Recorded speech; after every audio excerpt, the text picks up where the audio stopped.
किसान भाइयों,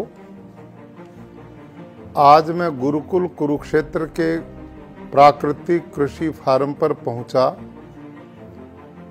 आप सब जानते हैं कि पिछले 10-11 जुलाई में उत्तर भारत में भारी बारिश हुई है और कुरुक्षेत्र में भी ये वर्षा पर्याप्त मात्रा में हुई, जिसके परिणाम स्वरूप सभी लोगों के खेत लबालब पानी से भर गए।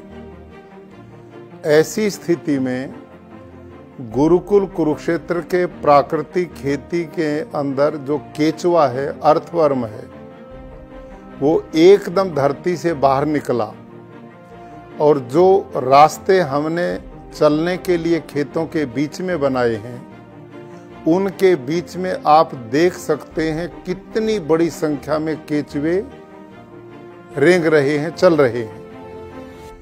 और हमारे एक एकड़ में 8-10 लाख तक केचुआ काम करते हैं और ये भूमि में 8-10 फुट तक यूं सीधा छेद बनाते हैं, दूसरे छेद से ऊपर आते हैं, इससे जाते हैं और इससे आते हैं। इसका परिणाम क्या है कि धरती के अंदर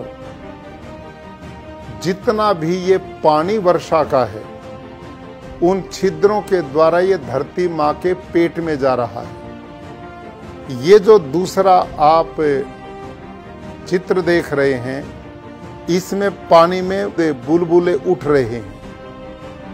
ये सारा का सारा पानी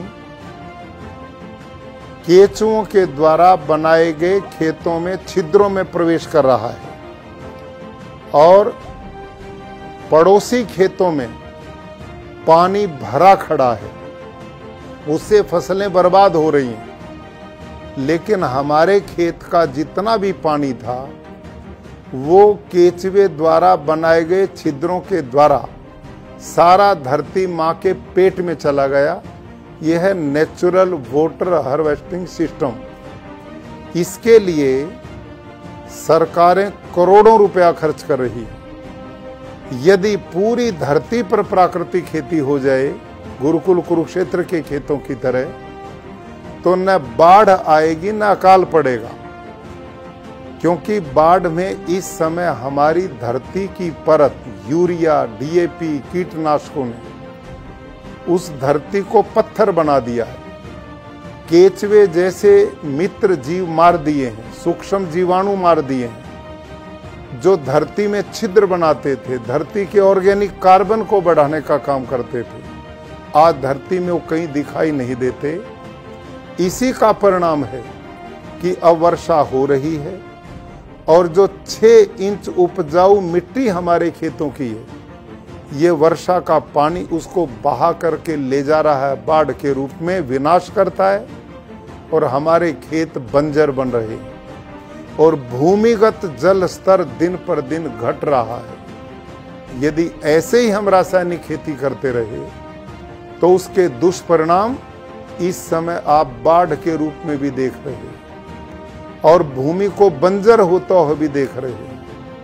और केमिकल जो पड़ रहा है खेतों में, उसके द्वारा, रासायनिक खादों के द्वारा आहार जो हम ले रहे हैं, वो भी हमारे स्वास्थ्य को बर्बाद कर रहा है।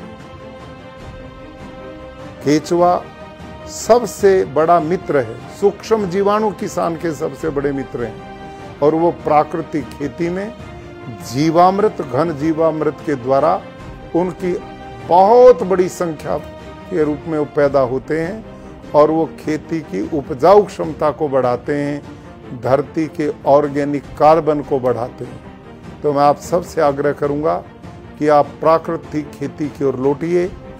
भारत के यशस्वी प्रधानमंत्री श्रीमान नरेंद्र मोदी जी की इच्छा है कि मेरे देश का किसान समृद्ध हो, खुशहाल हो, उन्नत हो और वो जहर रहित खेती की ओर बढ़े, गो आधारित प्राकृतिक कृषि को अपनाएगा तो उसकी आय भी बढ़ेगी, खेती में लागत भी उसकी कम होगी और धरती उपजाऊ भी बनेगी, पर्यावरण भी बचेगा, जल भी बचेगा और लोगों का स्वास्थ्य भी बचेगा। धन्यवाद।